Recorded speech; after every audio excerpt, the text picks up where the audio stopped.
ဒီဇလန်ထက်ကဆိုင်မွန်ဆိုတဲ့လူငယ်လေးကိုကြည့်လိုက်ပါရီမန်းချက်တည်းအကြီးကြီးထားပေးမဲ့ဘာတစ်ခုမှအဆောင်ထီမလုံးနိုင်ခဲ့ဘူးလေဝါသနာတွေခဏခဏပြောင်းနေဗျာဒါကအသစ်တစ်ခုဆက်လုပ်ရှင်တဲ့သူတိုင်းအမေရာကြော့မိတတ်တဲ့ထောင်ချောက်တစ်ခုပါပဲ ဆိုင်မွန်ကအကျယ်ကြီးကြီးညာတယ်ပြီးရင်လုံချင်စိတ်တွေကုန်းသွားပြီးဘာမှစမလို့တော့တဲ့တန်တရားတဲ့လေနေတာပေါ့ လူတွေဝိုင်းချီကျူတော့တဘောကြပင်မဲ့တကယ်တမ်းလက်ထဲမှာဘာရလက်မှာမရှိလို့နောက်ဆုံးတော့ရှက်လာရတယ် အိမ်မက်ဒေတာများတာဘာမှအဆုံးမသက်နိုင်ဘူးဆိုပြီးရွာလူကြီးစီမှာရင်ပွင့်လာတဲ့အထိဆိုင်မွန်တကယ်ကိုစိတ်ပြက်နေခဲ့တာပါ အဲ့ဒီအခါမှာရွာလူကြီးကအရန်အရေးကြီးတဲ့တင်ခန်းစာတစ်ခုကိုဥယျာဉ်ထဲမှာလက်တွေ့တွားပြပါတော့တယ် မျိုးစေ့တစ်စိတ်ကိုမြေကြီးတဲ့တိတ်တစ်စိတ်မြုပ်တယ်နောက်တစ်စိတ်ကိုတော့ကလေးတွေမြင်ပြီးချီးကျူးအောင်ကြောက်တုံးပေါ်တင်ထားလိုက်တယ်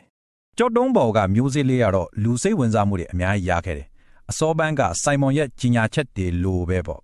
ဒါကဘာကိုပြရဲဆိုရင်ဖုံးပွဲထားတဲ့မျိုးစေ့ကရှင်သန်လာပြီးပြင်မှာပြထားတဲ့မျိုးစေ့ကတော့တေဆုံးသွားတော့ထင်ရှားပြနေပါတယ် ဒီတော့စဉ်းစားစရာဖြစ်လာတယ်ကိုယ်ရင်မှန်းချက်တွေကိုအစောကြီးထုတ်ပြောလိုက်တာကစိတ်ပိုင်းဆိုင်ရာအရာဘာလို့အန်တီရဲ့များတာလဲ အစောကြီးချီကျိုးခံရရင်အလုတ်ပြီးသွားပြီလို့ဦးနောက်ကထင်သွားတတ်တယ်ဒါဟာတကယ်ကိုစိုးရတဲ့စိတ်ပိုင်းဆိုင်ရာထောင်ချောက်ပါပဲ ဦးနောက်ကအောင်မြင်ပြီးထင်သွားလို့လွတ်ချင်စိတ်တွေပြောင်းသွားတာဆိုတဲ့ရွာလူကြီးရဲ့စကားကတကယ်ကိုထိမိပါတယ် ဒါကြောင့် project တွေကိုတိတ်တဆိတ်လုပ်ဖို့လုံးဝလိုအပ်တယ်ဆိုတာကိုဒီစိတ်ပိုင်းဆိုင်ရာအချက်တွေကတက်တည်ပြနေတာပေါ့ ဒီနောက်တော့ဆိုင်မွန်ဟာနီလန်ဟောင်းတွေကိုစွန့်ပြီးသူ့ရီမန်းချက်တွေကိုရုပ်ခွက်ထားဖို့ဆုံးဖြတ်လိုက်ပါတော့တယ်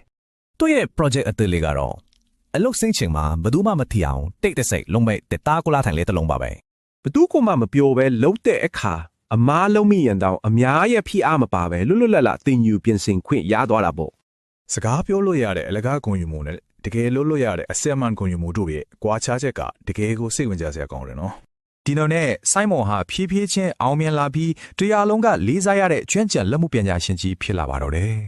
စကားတွေထက်ဆိုင်ရင်ပြီးမြောက်သွားတဲ့ကိုယ့်ရဲ့လောကပဲသက်တည်ပြလိုက်တဲ့အခါလူတွေကပိုပြီးလေးစားလာကြတယ်လေကိုအိမ်မက်တွေကိုတိတ်တဆိတ်ဖုံးကွယ်ထားတာကအားနည်းဆုံးအချိန်မှာအမစ်တွေရှင်သန်ဖို့အကောင်းဆုံးအခွင့်အရေးပေးတာပါပဲ အရာအလုံးလုံးပအသိမ့်ဖြစ်နေမှသာအများသိအောင်ပြသတင်တဲ့ဆိုရင်အဓိကသဘောတရားလေးကိုမှတ်ထားလိုက်အောင်ဗျာ ကဲဘယ်သူမှမသိပဲတိတ်တဆိတ်ဖန်တီးတီဆောင်မယ်ဆိုရင်